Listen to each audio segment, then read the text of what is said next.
Hello and welcome to Medicare Basics 101. Here we're going to go through the 4 different sections of Medicare, Medicare Part A, B, C, and D. This is the first section. We're going to get started with Medicare Part A. So if you have your book, we're going to use it as the guide. I like to tell folks this book is a reference book. It's not a book you can just start reading and read through and it's going to make sense. It'll put you to sleep. But we're going to jump through the different sections so you have a really good feel for the book, how to look different things up, but most importantly, you're going to understand Medicare when we get done. So with all that said, we're going to jump in on page 15. On page 15, they have Medicare Basics. It says there are 2 main ways to get your Medicare coverage: Original Medicare or Medicare Advantage. Folks, one's not better than the other, as I say over and over and over. However, you got to figure out which one's right for you, and one will make more sense than the other for you. But it really doesn't matter, totally your choice. Now, so we're going to take a look at those 2 different options, Original Medicare and Medicare Advantage. But we're going to start with Original Medicare. And under Original Medicare, the core of Medicare, Medicare as we know it, is made up of Medicare Parts A and Medicare Part B. Medicare Part A is hospital insurance. Medicare Part B is medical insurance, and we're going to understand that a little bit better in just a second. But for now, let's get started with Medicare Basics, and we're going to start Medicare Part A, which is hospital insurance.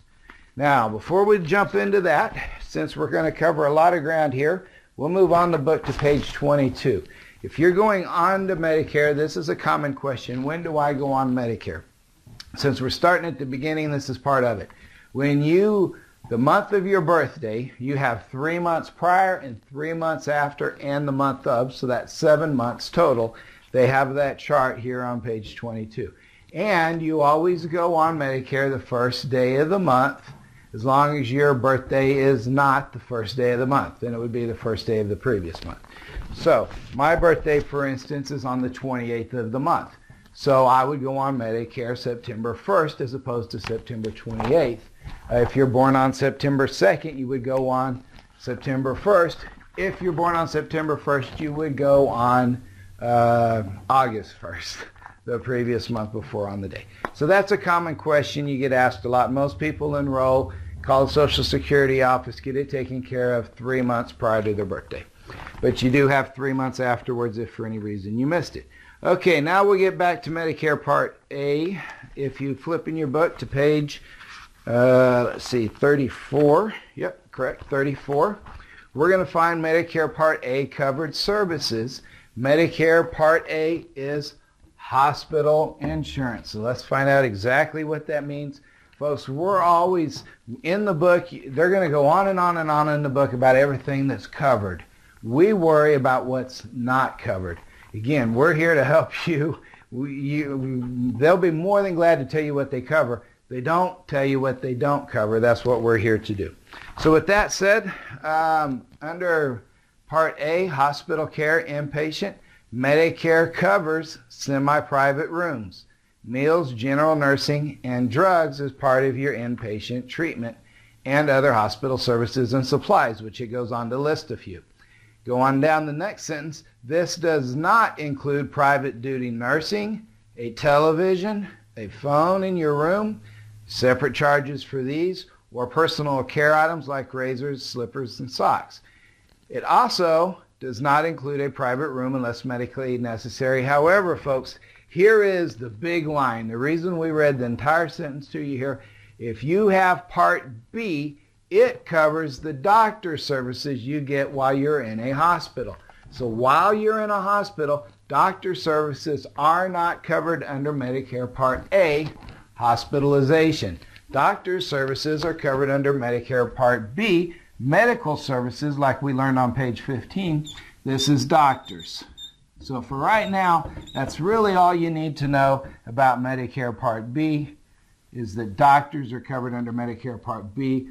The hospital room and board, with the exception of your telephone and a couple things, are covered up here under Part A, hospitalization.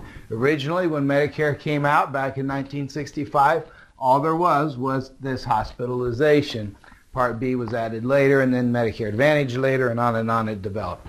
Now, on your hospital care, now that we see it does not cover your doctor's services, they talk about the deductible. You pay a deductible and no copays for days 1 through 60 of each benefit period. Now, here's the cotton picking thing, folks. You can read this book from cover to cover, and it will not tell you what the deductible is, what the dollar amount is. In fact, if you open up the back cover of the book, it says, the law requires Medicare to send the information in this book to all people with Medicare 15 days before the start of the fall open enrollment period.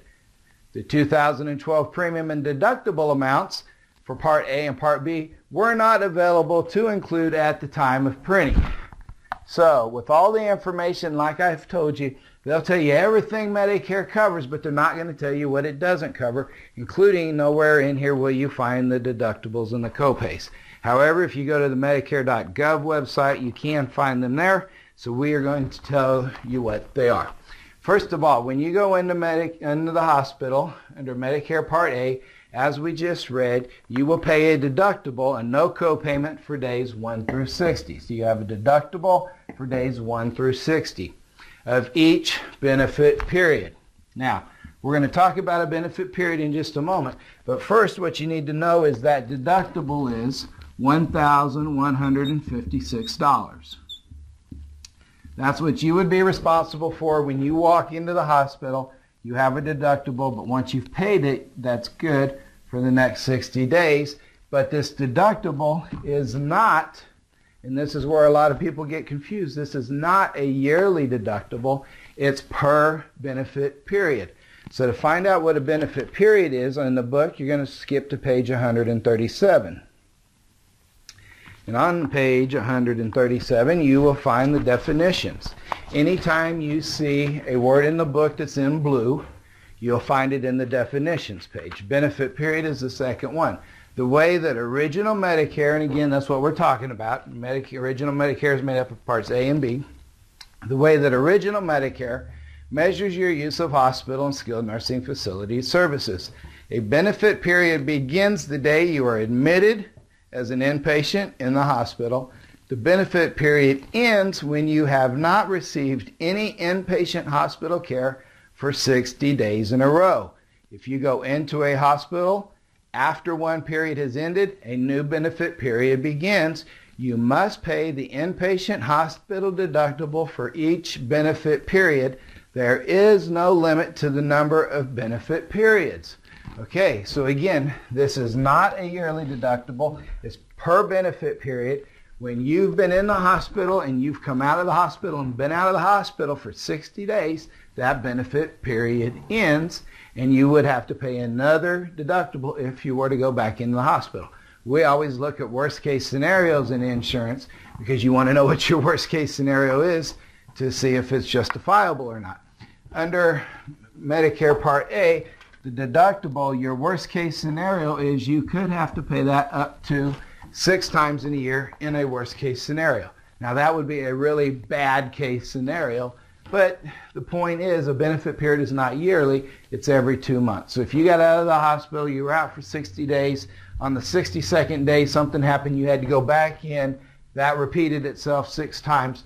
But more likely, folks, it's important to know that you could have to pay that 2 or 3 times in a year if you go back into the hospital 2 or 3 times. That's more of a realistic type thing. Okay, getting back now. Back to page 34.